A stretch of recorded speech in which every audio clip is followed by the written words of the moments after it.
Hello guys, welcome to our channel track anime, যেখানে আজকে আমরা দেখব স্পাই এক্স ফ্যামিলির এপিসোড 2।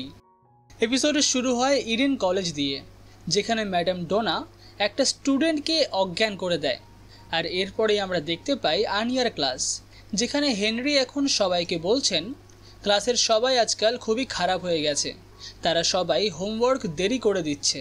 আর এইগুলো বলার সময় আনিয়া ভাবতে থাকে, তিনি আমার দিকে তাকাচ্ছেন কেন।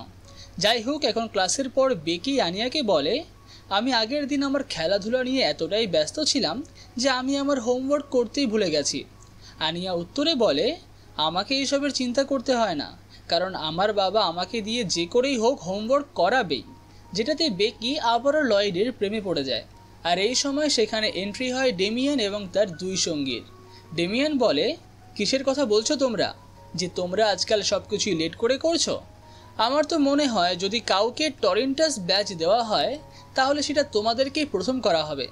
টরেন্টাস ব্যাচ হলো এমন একটা ব্যাচ যেটা 6 বার পেলেই একটা স্টুডেন্টকে স্কুল থেকে সাসপেন্ড করে দেওয়া হবে। যেটা শুনে আনিয়া আর বেকি দুজনেই রেগে যায়, আর তারা ভাবতে থাকে এইবার ইয়রের শেখানো ঘুষিটা এদেরকে মারতেই হবে। কিন্তু ঘুষি না মেরে বেকি এখন বলে, তুমিও তো ক্লাসে শুয়েছিলে, আমি দেখেছিলাম। যার উত্তরে এমিলে আর ইউএন এখন ডেমিয়ানের সাপোর্টে বলে, আমাদেরকে কখনোই টরেন্টাস ব্যাচ দেওয়া হবে না। যদি এমন করা হয় তাহলে আমরা তিনজনই শুধু আন্ডারওয়্যার পরে স্কুলের চক্কর কাটব। আর এই সমস্ত কথা চলতে চলতে সেখানে এন্ট্রি হয় বিলের। সে বলে, একটা বড় সমস্যা হয়ে গেছে। বেকি জিজ্ঞাসা করে, কি হলো? যার উত্তরে বিল বলে, তাড়াতাড়ি পালাও এখান থেকে, ম্যাডাম ডোনা চলে এসেছে। আর এরপরেই আমরা দেখতে পাই দুজন স্টুডেন্টকে, যারা কথাবার্তা বলছিল যে ক্লাস 1-এর স্টুডেন্টগুলো একটুও ভালো না, তাদেরকে মজা দেখাতে হবে। যেটা ম্যাডাম ডোনা শুনে ফেলে, আর তিনি সঙ্গে সঙ্গে তাদের কপালে টরেন্টাস ব্যাজ লাগিয়ে দেয়। আর একই সঙ্গে তিনি বলতে থাকেন, এখানকার স্টুডেন্টগুলো একটুও ভালো না, ইউনিফর্ম পরার কোনো ভঙ্গি নেই, আর শুধু ঝামেলা করার প্ল্যান চলছে। এই সময় সেখানে আসেন মিস্টার হেনরি, যিনি ম্যাডাম ডোনাকে বলেন, আপনি তো একটুও বদলাননি ম্যাডাম। ডোনা বলেন, সেসব না হয় ঠিক আছে, কিন্তু তুমি মনে হয় স্টুডেন্টদেরকে একটু বেশিই ছাড় দিয়ে দিচ্ছ। আমি এখন ক্লাস 1 থেকে 3 এর স্টুডেন্টদেরকে একবার দেখে আসি। অন্যদিকে বিল এই সময় সবাইকে বলতে থাকে, ম্যাডাম ডোনা হলো ইডেন কলেজের সবথেকে ভয়ানক মিস্ট্রেস। তিনি এতদিন অসুস্থতায় ভুগছিলেন, কিন্তু সুস্থ হয়ে তিনি আবার কলেজে ফিরে এসেছেন। আর আসা মাত্রই তিনি ক্লাস 4-এর অনেক স্টুডেন্টকে টরেন্টাস ব্যাচ দিয়ে দিয়েছেন। আগেও তিনি এরকম ভয়ানক ছিলেন, তাই তাকে বলা হতো মিসেস টরেন্টাস। তাই তোমরা সবাই এখান থেকে পালিয়ে যাও। যেটা শুনে বেকি আনিয়াকে বলে, চলো আমরা পালাই। কিন্তু এর মধ্যেই ম্যাডাম ডোনা সেইখানে এসে উপস্থিত হন, যাকে দেখে সবাই ভয় পেয়ে যায়।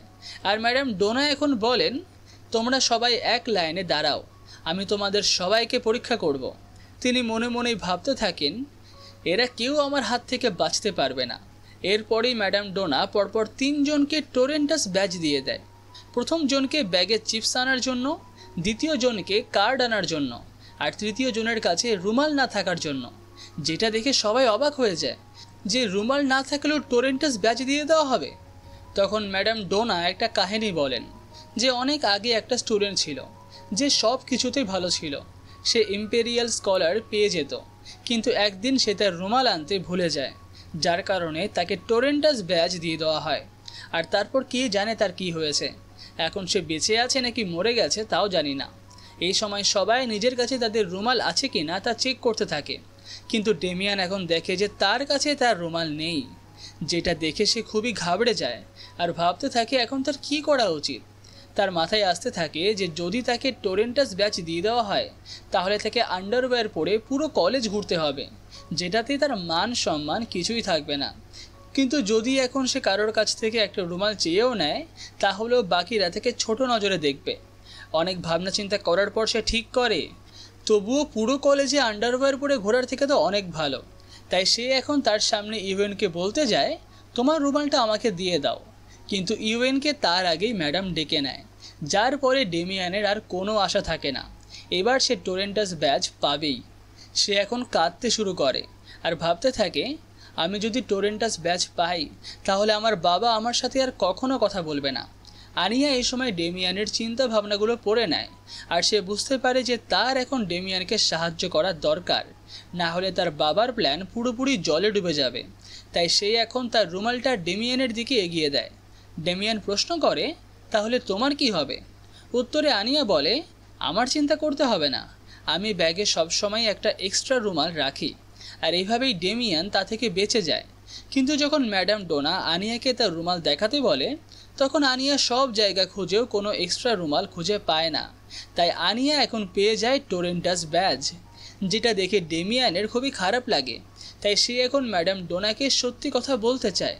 কিন্তু ম্যাডাম ডোনা মনে মনে ভাবতে থাকে, এবার তো আমি এদের দুজনকেই টোরেন্টাস ব্যাজ দেব। যার কারণে আনিয়া এখন ডেমিয়ানকে আটকে নেয়। আর এই সমস্ত কিছু শেষ হয়ে যাওয়ার পর ডেমিয়ান আসে আনিয়াকে তার রুমালটা ফিরিয়ে দেওয়ার জন্য। আনিয়া প্রথমে সেটা নিতে না চাইলে ডেমিয়ান তাকে বলে, আমি তোমাকে ধন্যবাদ জানাতে চাইছি। আর এই বলেই সে রুমালটা ফিরিয়ে দেয়। এই সময় এমিলে আর ইভেন সেখানে আসে আর ডেমিয়ান তাদের সঙ্গে চলে যায়। এখন আনিয়া ভাবতে থাকে যে আজকে এখানে সে হারলেও দেশকে বাঁচানোর যুদ্ধে সে অবশ্যই জিতবে। আর এই সমস্ত কথাগুলো সে খুবই খুশির সাথে বাড়িতে গিয়ে জানায় যে ডেমিয়ানের সাথে তার সম্পর্ক আরও অনেক ভালো হচ্ছে। যেটা শুনে লয়েড তো খুবই খুশি হয়। কিন্তু লয়েডের হঠাৎই চোখে পড়ে যে আনিয়ার বুকে একটা টোরেন্টাস ব্যাচ লাগানো, যেটা দেখা মাত্রই লয়েড অজ্ঞান হয়ে যায়। কারণ ইম্পেরিয়াল স্কলার হতে গেলে 7টা স্টেলা প্রয়োজন, আর আনিয়া কোনো স্টেলা তো পায়নি, বরং একটা টোরেন্টাস ব্যাচ পেয়ে গেছে। এরপর আমরা দেখতে পাই লয়েডের অতীত। ছোটোবেলায় সে আর তার বন্ধুরা মিলে ওয়ার খেলছিল। যখন সবাই তাকে অ্যাডভাইজার বলে ডাকত, সে খুব সহজেই ওস্টানিয়ার সোলজারদেরকে হারিয়ে দেয়। যার পর তাকে তার বন্ধু জিজ্ঞাসা করে, তুমি ওয়েস্টের হয়ে যুদ্ধ করার সময় এত তুখর হয়ে যাও কি করে? যার উত্তরে সে বলে, তার বাবা খুবই কঠোর। এরপরই তারা কার্ড খেলতে শুরু করে। সেই সময় তারা এটাও প্ল্যান করে যে তাদের এই সিক্রেট বেসে তারা একবার টেন্ট নিয়ে এসে রাত কাটাবে। আর এখন কার্ড খেলাতেও অ্যাডভাইজার আবার জিতে যায়। এরপরে সবাই সবার বাড়িতে ফিরে যায়। অ্যাডভাইজার একটা পার্কের মধ্যে দিয়ে সুন্দর দৃশ্য দেখতে দেখতে বাড়ি পৌঁছায়। আর বাড়িতে ঢুকতেই তার বাবা তাকে জিজ্ঞাসা করে, তোমার এত দেরি হলো কেন? অ্যাডভাইজার উত্তর দেয়, কারণ বন্ধুদের সঙ্গে সে খেলছিল। বাবা বুঝতে পারে যে অ্যাডভাইজার নিশ্চয়ই আবার সৈন্য হয়ে যুদ্ধের খেলা খেলছিল। তাই সে অ্যাডভাইজারকে বলে, তোমাকে বলেছি না এই সমস্ত খেলতে না। তোমার এখন তোমার ভবিষ্যৎ নিয়ে ভাবা উচিত আর তোমার পড়াশোনায় মনোযোগ দেওয়া উচিত। তোমার মতো একটা ছেলে কখনোই সৈন্য হয়ে দেশকে বাঁচাতে পারবে না। যার উত্তরে অ্যাডভাইজার বলে, আমি পারবো বাবা। আর এটা শোনা মাত্রই তার বাবা তাকে একটা চড় মারে আর বলে, ওস্টানিয়ার সঙ্গে আমাদের কখনোই যুদ্ধ হবে না, তাই তুমি এই সমস্ত পরিকল্পনা একদমই করো না। আর এরপরেই অ্যাডভাইজার তার ঘরে চলে যায়। এদিকে তার বাবার সাথে তার মায়ের ঝামেলা শুরু হয়।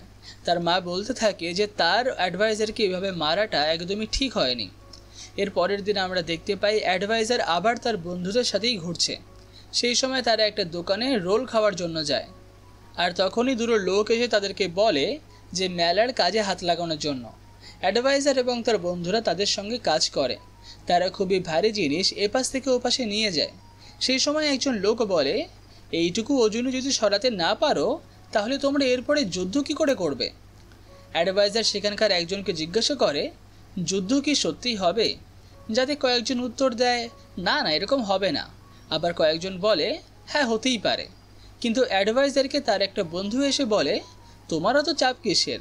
তুমি তো এমনিও যুদ্ধ করতে পারবে না, কারণ তোমার কাছে যুদ্ধ করার অস্ত্রই নেই।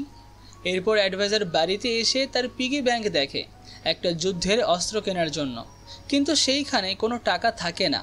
তাই সে তার বাবাকে বলে যে তার একটা বই কিনতে হবে। যেটা শুনে তার বাবা খুবই খুশি হয় আর তাকে টাকা দিয়ে বলে, এবার ফিরে এসে আমরা একসাথে মেলায় যাব।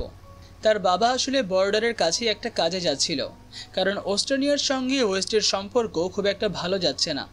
এদিকে অ্যাডভাইজার বইয়ের নাম করে বাবার কাছ থেকে টাকা নিয়ে নিলেও সে মনে মনে ভাবতে থাকে, বই তো আমি আদৌ কিনবো না। পরের দিন আমরা অ্যাডভাইজারকে দেখতে পাই তার সিক্রেট বেসে, যেখানে সে যায় একটা নতুন বন্দুক কিনে। আর এই জন্যই সে আগের দিন তার বাবার কাছ থেকে টাকা নিয়েছিল। কিন্তু তার এখন আফসোস হতে শুরু হয়। তাই সে বন্দুকটা সেখানেই রাখে আর আজকে খেলবে না বলে সে সেখান থেকে দৌড়ে পালায়। যার পর সে সেই দোকানটায় যায় রোল খাওয়ার জন্য। আর রোল অর্ডার দেওয়ার পর সে দোকানদারকে জিজ্ঞাসা করে, আচ্ছা, তোমার কি মনে হয় যে আমি কখনো একটা সৈন্য হতে পারবো? যার উত্তরে দোকানদার বলে, সৈন্য হবার দরকারই বা কি? উত্তরে লয়েড বলে, কারণ আমাকে তো অস্ট্রেলিয়ানদেরকে হারাতে হবে না, যাতে এখানে শান্তি বজায় থাকে। উত্তরে দোকানদার বলে, তোমাকে কে বলেছে যে অস্ট্রেলিয়ার লোকেরা খারাপ? আমার তো কত ভাই বোন অস্ট্রেলিয়ায় থাকে, তাই বলে কি আমাকে শয়তান বলে মনে হয়? উত্তরে অ্যাডভাইজার বলে, হ্যাঁ একটু তো মনে হয়। যে সময় দোকানদার বলে, দেখো যুদ্ধ খুবই খারাপ জিনিস, এখানে কেউ জেতে না, তুমি এই সমস্ত দিকে একদমই যেও না, তোমার হাতে বন্দুক একদমই মানায় না। আর এখন এই সমস্ত কথাবার্তা চলতে চলতেই সেখানে হঠাৎই বোম পড়ে। লয়েডের থেকে একটু দূরেই রেডিওতে খবর শুনতে পাওয়া যায় যে অস্ট্রেলিয়া বর্ডার ক্রস করে ফেলেছে আর অনেক জায়গাতে অ্যাটাক করছে। আর এর পরবর্তী বোমটা পড়ে অ্যাডভাইজারের ঠিক সামনে। মাথায় হেলমেট থাকার কারণে সে তখনকার মতো বেঁচে যায়। আর এখানেই শেষ হয় এপিসোড 2। পুরো ভিডিওটি ভালো লেগে থাকলে ভিডিওটিতে লাইক, কমেন্ট, শেয়ার অবশ্যই করবে। আর পরবর্তী ভিডিওটি দেখার জন্য চ্যানেলটাকে সাবস্ক্রাইব করতে একদম ভুলবে না। তাহলে দেখা হচ্ছে পরবর্তী পর্বে।